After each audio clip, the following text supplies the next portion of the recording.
Ready to explore the enchanting world of harp music.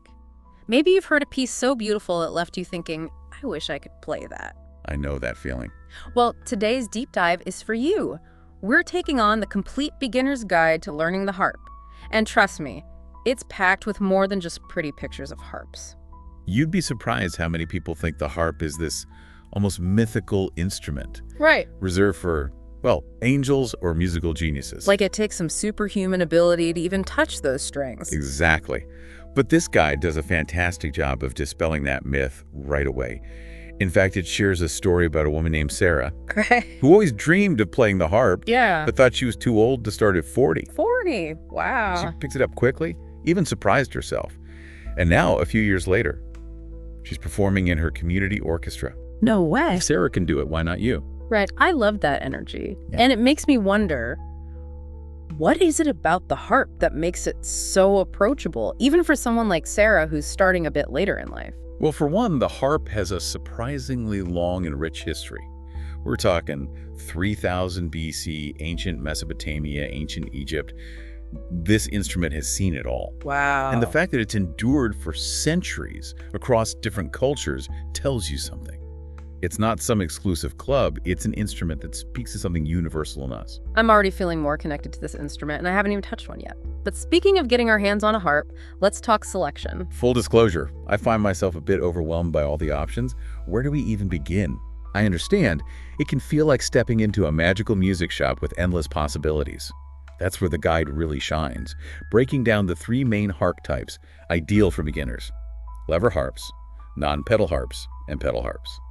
But for those starting their harp journey, it wholeheartedly recommends the lever harp. Lever harp it is, but what makes them so special, so beginner-friendly? Well, for starters, lever harps are incredibly versatile. They use levers, those little things you flip with your fingers, to change the notes, so you can play in multiple keys, which is amazing when you're just starting out and want to tackle a variety of songs. It's like having a shortcut to musical freedom. No complicated footwork needed. I'm sold on that alone. But are there any downsides to these magical levers? What about the sound quality? Can it compete with its fancier harp cousins? Not to worry. Lever harps are known for their bright, clear tones, perfect for learning the ropes and developing your ear. Plus, let's be practical for a moment. They tend to be more affordable. Okay, good to know. Falling in the $1,000 to $3,000 range, which is reasonable for a quality instrument. Okay, that price range is actually less intimidating than I expected. But even within that range, there are so many models. It's like picking out your ideal adventure companion, but in harp form. Did the guide have any favorites in this lever harp lineup? They did. They highlighted three fantastic options to give you a sense of the variety. First up is the Lion and Healy Prelude, described as having a classic style with clean lines, available in natural or black finishes. It's elegant, not too flashy, and perfect if you appreciate that timeless look. Okay, I'm already picturing it in my living room, just begging to be played. What else have we got on our lever harp catwalk? Get ready for some visual charm. Ugh. Next, we have the Rees Harp's Minstrel, which boasts intricate Celtic knotwork design. Not only is it beautiful to look at, but it's also super lightweight, under 10 pounds. Talk about the ultimate travel companion. Oh, imagine bringing that to a park, playing under a tree, instant bard status. That's tempting. All right, what's our final contender? Last but not least, we have the Triplet Sierra, rocking a more streamlined, modern appearance. If sleek and contemporary is your style, this one is for you. Okay, we've talked about the history, the allure, and even found our perfect harp match. But now I'm itching to actually play the darn thing. I'm imagining myself, harp in hand, serenading the neighborhood, but I have a feeling this guide emphasizes a bit more structure than just, winging it. You're right. There's more to it than just plucking strings. Yeah. This guide emphasizes building a solid foundation from the get-go. And it all starts with, believe it or not, posture. Okay, so not just for looking fancy, although I wouldn't mind channeling my inner angel, but seriously, why so much emphasis on posture for beginners? You're going to be using muscles in new ways, and proper alignment is crucial, not just for the music, but for preventing injury. The guide actually goes into detail about hand positioning. Really? Suggesting you think of your hands gently cradling a grapefruit. A grapefruit? This helps relax your wrists and achieve that optimal angle for plucking. They even recommend taking breaks to stretch, especially during those longer practice sessions. It's fascinating how much goes into it. I'm starting to realize it's a full body experience, not just fingers on strings. Absolutely. And speaking of fingers on strings, let's talk about plucking technique. The guide goes into great detail about this, even explaining the science behind it.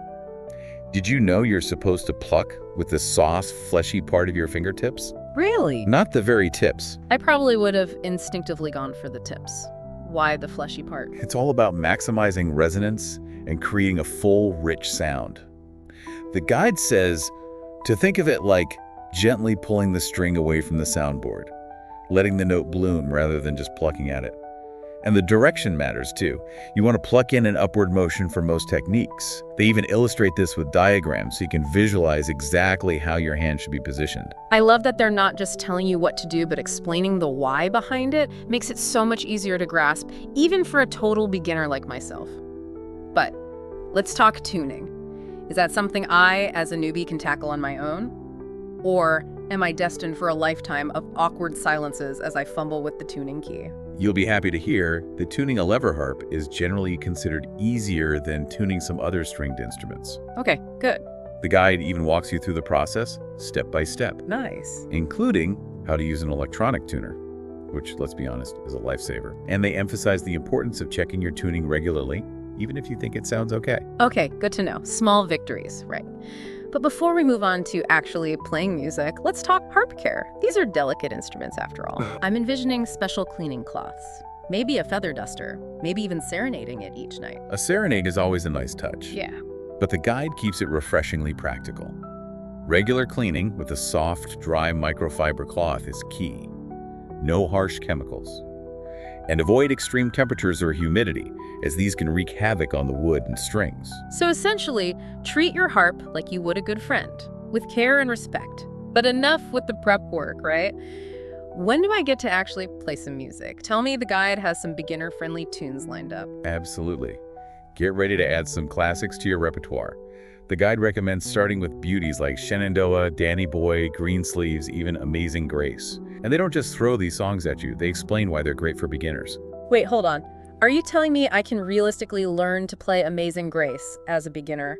I'm picturing those grand cathedral performances. Surely that takes years of practice. It might surprise you. The guide breaks it down beautifully. For example, Amazing Grace relies heavily on simple melody and repetition, Okay. which is fantastic for developing coordination and muscle memory in those early stages. It's like they've strategically chosen songs that are both enjoyable to play and secretly teaching you essential skills at the same time. Yeah. I love that. What about Shenandoah? What makes this one good for beginners? Shenandoah is excellent for practicing smooth transitions between notes and chords.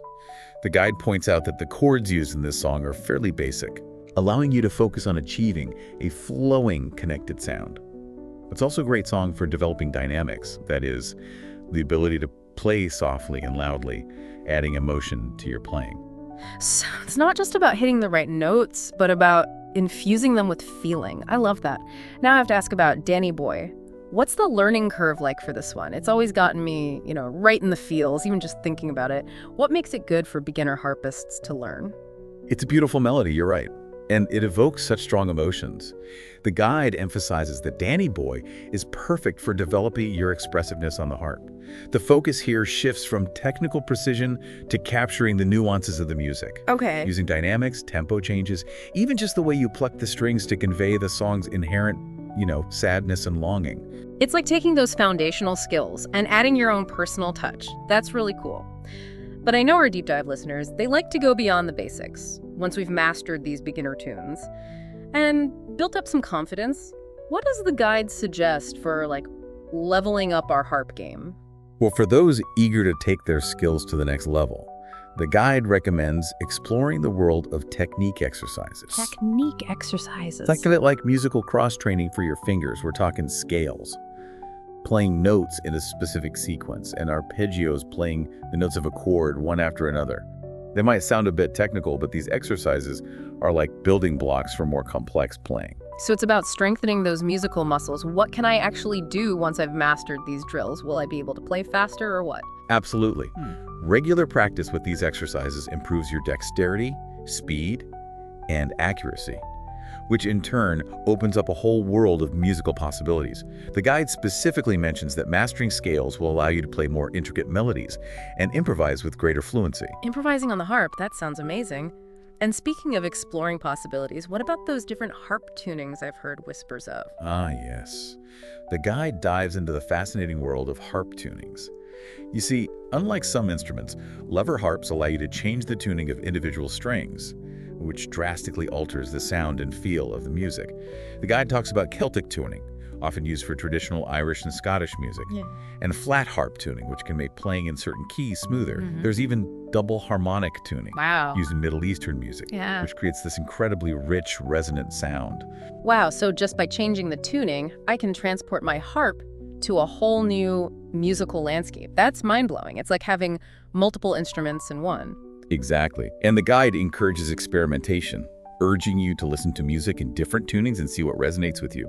They even provide resources for finding sheet music specifically arranged for various tunings. This is why I love our deep dives, always uncovering hidden layers and possibilities. But for those listeners who are feeling extra adventurous, what about composing their own music on the harp?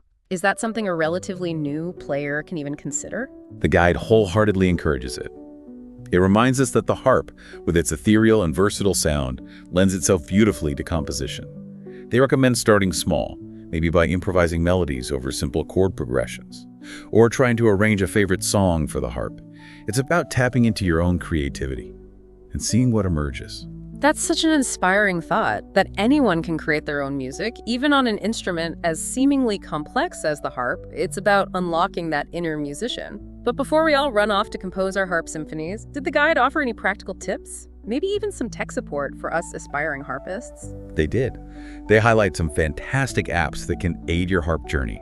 There's Harp Note Helper, which can assist with note reading, and Harp Olympics, which injects a fun, competitive element into practicing. And for those who need a little extra help with hand and finger warm-ups, there are even apps specifically for that. It's like having a pocket-sized harp mentor. I love how technology and tradition can work together to create such a supportive learning environment. It's exciting. But as we approach the end of our deep dive into the world of harp music, what's the key takeaway here? What's that one pearl of wisdom the guide imparts on those who dare to dream of playing the harp? It boils down to this. The harp, for all its perceived complexity, is an instrument that welcomes everyone. It's about finding joy in the journey, embracing the learning process, and discovering the music that resides within you. The guide's closing message is a powerful one. What musical journey do you envision for yourself with the harp? What a beautiful question to leave us with. It's a reminder that learning an instrument isn't just about technical proficiency. It's about unlocking a part of yourself, expressing your creativity, and embarking on a journey of self-discovery through music. So to our listeners, I say this: embrace the challenge, let the music guide you, and who knows, maybe you'll be composing the next harp masterpiece.